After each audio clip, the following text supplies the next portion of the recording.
KC. Venugopal जी, रंधावा जी, अशोक गहलोत जी, दोतासरा जी, सचिन पायलट जी, जितेंद्र सिंह जी, मालविया जी, हरीश चौधरी जी, Mohan Prakash ji, CP Joshi ji, stage पे Congress party के वरिष्ठ नेता, हमारे प्यारे कार्यकर्ता, भाइयों और बहनों, एमएलएस, एमपीज, आप सबका यहां बहुत बहुत स्वागत।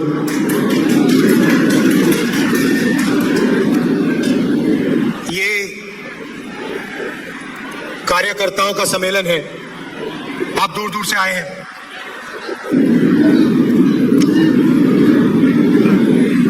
जैसे राजस्थान में रणथंभौर है, रणथंभौर में अगर आप जाएं, आप गए होंगे,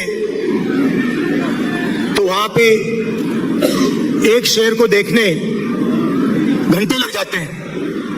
मतलब ढूंढो उसको, 6-7 घंटे लगते हैं और फिर एक झलक दिखती है, भाग जाता है। आप में से लोग गए होंगे रणथंभौर। यहां पे पहली बार मैंने देखा है कि हजारों बब्बर शेर एक साथ बैठे हुए हैं।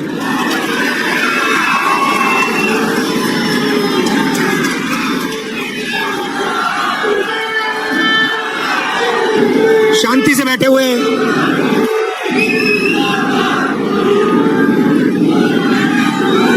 नफरत की बाजार नहीं है, मोहब्बत की दुकान है। अहंकार नहीं है, नफरत नहीं है, मोहब्बत है, इज्जत है, प्यार है।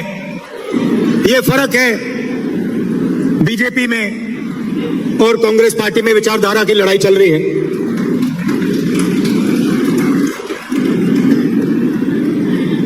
कुछ दिन पहले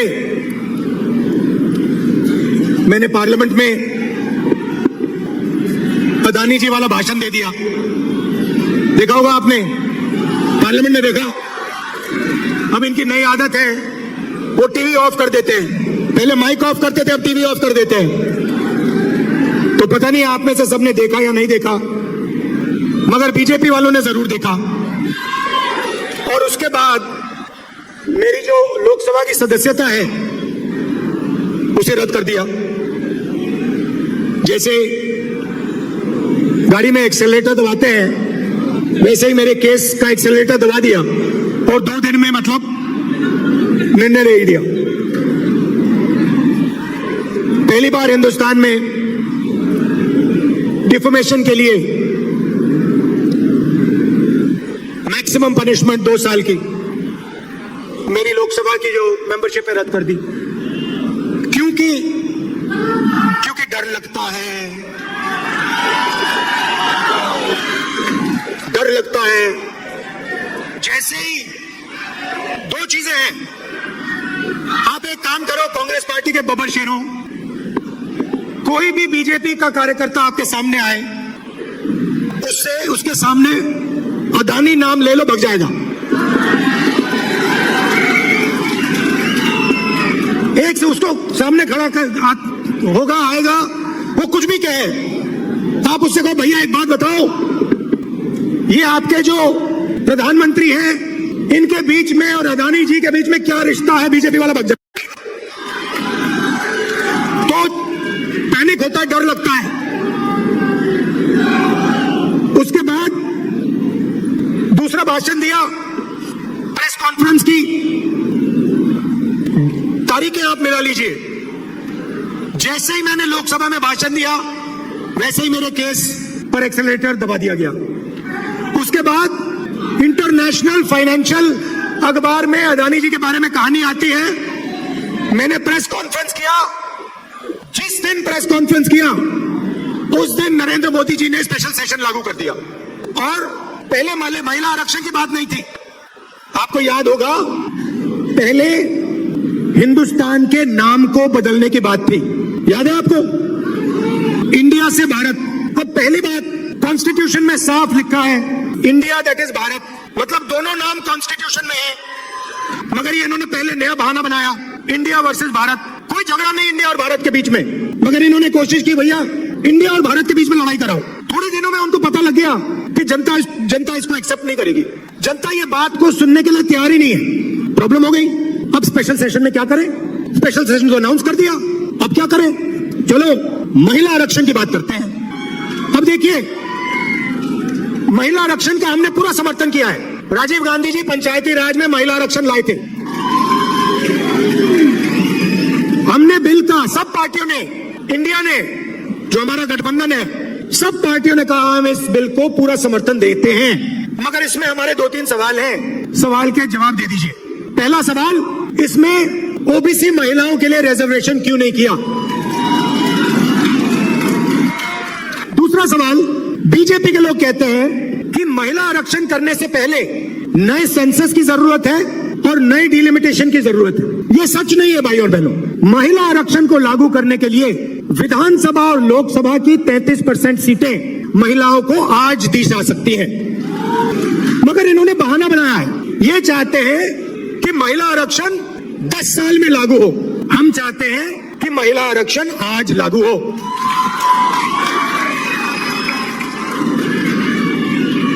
और ओबीसी महिलाओं को महिला आरक्षण का फायदा मिले। अब पार्लियामेंट में मेरा भाषण था, तो भाषण के लिए मैंने थोड़ी रिसर्च की। हमारे जो इंस्टीट्यूशंस हैं, जो संस्थाएं हैं, उसमें ओबीसी वर्ग की, दलित वर्ग की, आदिवासी वर्ग की क्या भागीदारी है? तो मैंने क्या किया, हिंदुस्तान को 90 लोग चलाते हैं। हिंदुस्तान को, आज के हिंदुस्तान को एमएलए और एमपी नहीं चलाते हैं। आज के हिंदुस्तान को प्रधानमंत्री 90 अफसरों के साथ चलाते हैं। वो कौन है? वो हिंदुस्तान की सरकार के सेक्रेटरीज हैं। हर मिनिस्ट्री को, सेंट्रल मिनिस्ट्री को सेक्रेटरी चलाते हैं। तो मैंने एक बात चेक की कि ये जो लोग 90 लोग हैं जो हिंदुस्तान की सरकार को चलाते हैं, पूरा का पूरा पावर इनके हाथ में है। हिंदुस्तान किस ओर जाएगा, शिक्षा में क्या निर्णय लिए जाएंगे, स्वास्थ्य में क्या निर्णय लिया जाएंगे, नरेगा का डिजाइन कैसे होगा, भोजन के अधिकार का डिजाइन क्या होगा, ये 90 लोग चुनते हैं, ये डिसाइड करते हैं। तो मैंने सोचा देखता हूं इन 90 लोगों में से नरेंद्र मोदी जी की सरकार में ओबीसी कितने हैं। नरेंद्र मोदी जी 24 घंटा ओबीसी की बात करते हैं। भाई और बहनों, आज 90 लोगों में से 3 लोग ओबीसी वर्ग के हैं। 3 लोग ओबीसी वर्ग के हैं। और बात सुनिए, वो 3 लोग हिंदुस्तान के सिर्फ 5% बजट पे निर्णय लेते हैं। मतलब 3 हैं और सरकार में उनकी कोई पावर नहीं है, कोई नहीं सुनता उनको कोने में रखा हुआ है। तो फिर पार्लियामेंट में मैंने एक और सवाल पूछा, जो शायद हिंदुस्तान के लिए, ओबीसी वर्ग के लिए सबसे महत्वपूर्ण सवाल है, और वो ये है कि इस देश में ओबीसी कितने हैं, दलित कितने हैं, आदिवासी कितने हैं, कौन से समाज के कितने लोग हैं। और ये सवाल का जवाब सिर्फ कास्ट सेंसस से मिल सकता है। जैसे ही मैंने कास्ट सेंसस की बात शुरू की पार्लियामेंट हाउस में, आप देख लेना, बीजेपी लोग, बीजेपी के नेता, बीजेपी के मंत्री, एमएलए सब चिल्लाने लगे।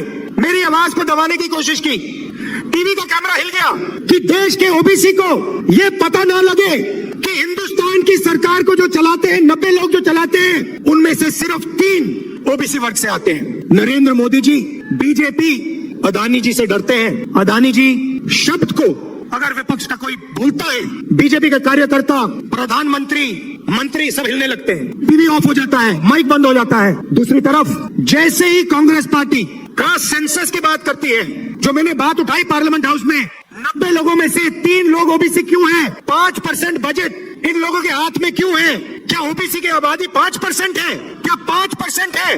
नहीं, ये कोई नहीं जानता। कोई कहता है 50%, कोई कहता है 45%, कोई कहता है 55%। मैं सिर्फ ये कह रहा हूँ, किसी को चोट लगती है, पहला काम क्या करते हैं? पहला काम अस्पताल अस्पताल में ले जाते हैं, कहते भैया एक्सरे करो, पता लगाओ कि असलियत क्या है। हड्डी टूटी है, हाँ या ना? कौन सी हड्डी टूटी है? कास्ट सेंसस भाई और बहनों, एक्सरे है। कास्ट सेंसस से पूरा पता लग जाएगा हिंदुस्तान में कौन कौन लोग हैं, महिलाएं कितनी हैं, ओबीसी कितने, दलित आदिवासी माइनॉरिटी जनरल कितने हैं, पता लग जाएगा।